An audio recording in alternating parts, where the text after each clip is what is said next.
지금 한국 경제에서 정말 이상한, 아니 좀 기묘한 일이 벌어지고 있습니다. 한쪽에선 주식 시장이 축포를 터뜨리는데 다른 한쪽에선 원화 가치가 비상사태 수준으로 추락하고 있죠. 오늘 이 시간에는 이 정반대의 신호가 대체 뭘 의미하는지, 그리고 우리 경제를 둘러싼 이 거대한 폭풍의 실체는 뭔지 한번 제대로 파헤쳐 보겠습니다. 자, 바로 이 화면이 지금 한국 경제가 처한 모순을 아주 극명하게 보여주는데요. 왼쪽을 보세요. 코스피 지수가 연고점을 뚫으면서 그야말로 잔치집 분위기인데, 오른쪽을 보면 원화 가치는 바닥을 모르고 추락하면서 경고등이 번쩍 켜졌습니다. 아니, 어떻게 이런 일이 동시에 일어날 수가 있을까요? 그리고 이 숫자 1430원, 이거 그냥 숫자가 아닙니다, 여러분. 이건요, 바로 지난 비상계엄 사태 때나 봤을 법한 정말 위험천만한 수준의 환율이거든요. 이 숫자 하나만 봐도 지금 시장에 얼마나 극심한 불안감이 퍼져 있는지 짐작할 수 있죠. 네, 바로 이겁니다. 이게 오늘 우리가 풀어야 할 가장 큰 숙제죠. 도대체 왜 이 중요한 지표들이 이렇게 서로 다른 완전히 정반대의 이야기를 하고 있는 걸까요? 그 원인을 지금부터 우선 우리 국내 문제부터 하나하나 차근차근 짚어보겠습니다. 자, 우선 첫 번째 단서는 바로 우리 내부에 있습니다. 한국은행이 딱 초에 있는 이 정책 딜레마라는 건데요. 비유하자면 집안에서는 불이 나고 있는데 부동산, 집 밖에서는 태풍이 몰아치는 환율, 뭐 그런 상황인 거죠. 말 그대로 이중고를 겪고 있는 겁니다. 한 증권사 보고서에 나온 이 한 문장이요. 지금 상황을 정말 기가 막히게 요약해 줍니다. 부동산 때문에 골치 아픈데 환율도 말썽이다.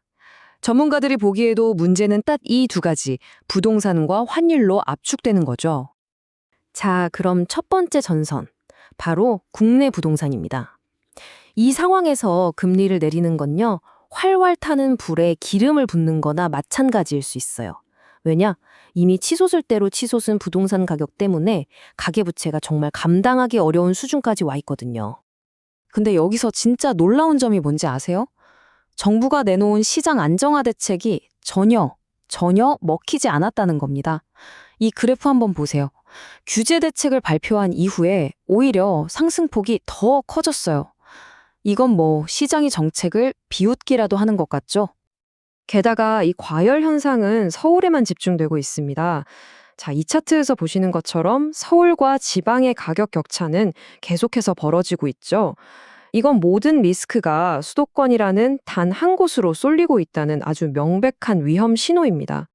자, 이제 두 번째 문제로 넘어가 보겠습니다. 바로 원화 약세입니다. 부동산 문제만으로도 머리가 아픈데 이 약한 원화 가치가 한국은행의 발목을 단단히 잡고 있어요. 섣불리 금리를 내렸다간 원화 가치가 더 떨어질 위험이 너무 크기 때문이죠.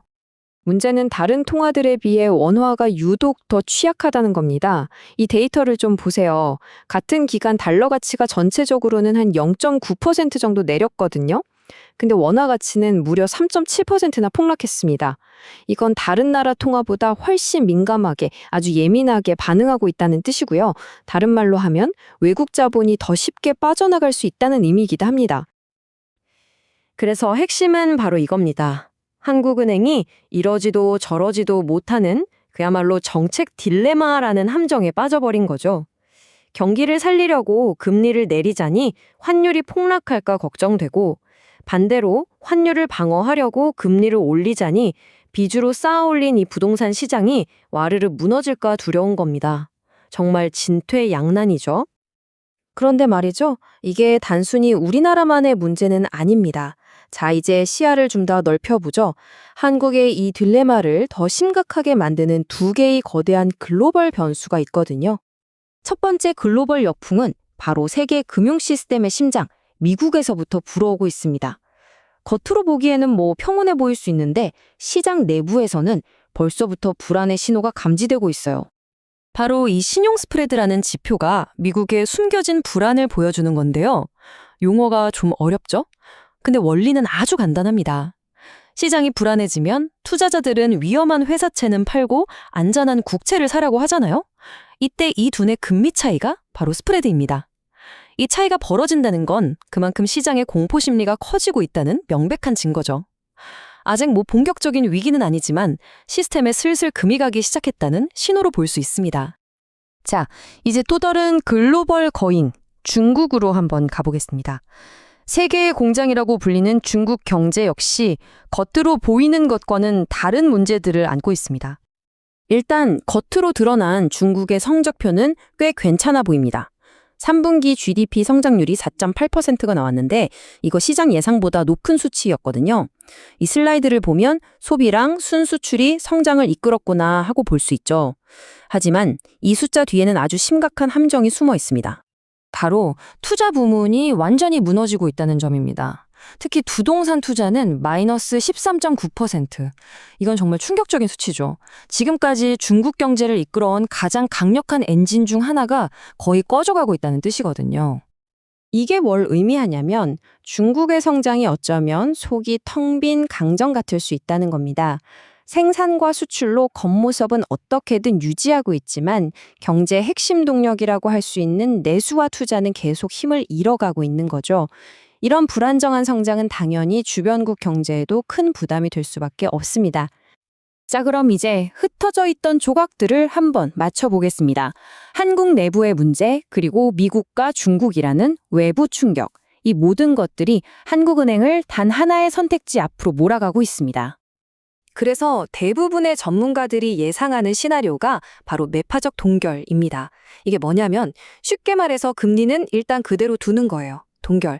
하지만 말로는 아직 위기 안 끝났으니까 긴장 푸시면 안 됩니다. 라고 아주 강하게 경고를 하는 거죠. 행동은 멈추되 말로는 시장의 기대를 꺾어버리는 그런 전략입니다. 지금까지의 이야기를 정리하자면 한국은행은 지금 이 네 가지의 거대한 압력에 사방으로 둘러싸여 있는 겁니다. 안에서는 치솟는 부동산과 불안한 환율 문제, 밖에서는 미국 시장의 불안과 둔화하는 중국 경제, 이 모든 게 동시에 덮쳐오는 그야말로 퍼펙트 스톰 같은 상황인 거죠. 그래서 오늘 이야기의 핵심 결론은 이겁니다. 한국은행은 사실상 손발이 꽁꽁 묶여 있다. 안으로는 부동산과 환율이라는 문제, 밖으로는 미국과 중국이라는 거대한 벽. 이 사이에 끼어서 금리를 동결하는 것 말고는 지금 당장 어떤 카드도 꺼내기 어려운 상황에 갇혀버린 겁니다. 오늘 분석은 여기까지입니다. 하지만 마지막 질문은 남습니다. 이렇게 사방에서 압력이 거세지고 있는 지금 이 위태로운 줄타기 같은 경제적 균형은 과연 얼마나 더 버틸 수 있을까요? 어쩌면 우리는 지금 거대한 폭풍의 바로 전야에 서 있는지도 모르겠습니다.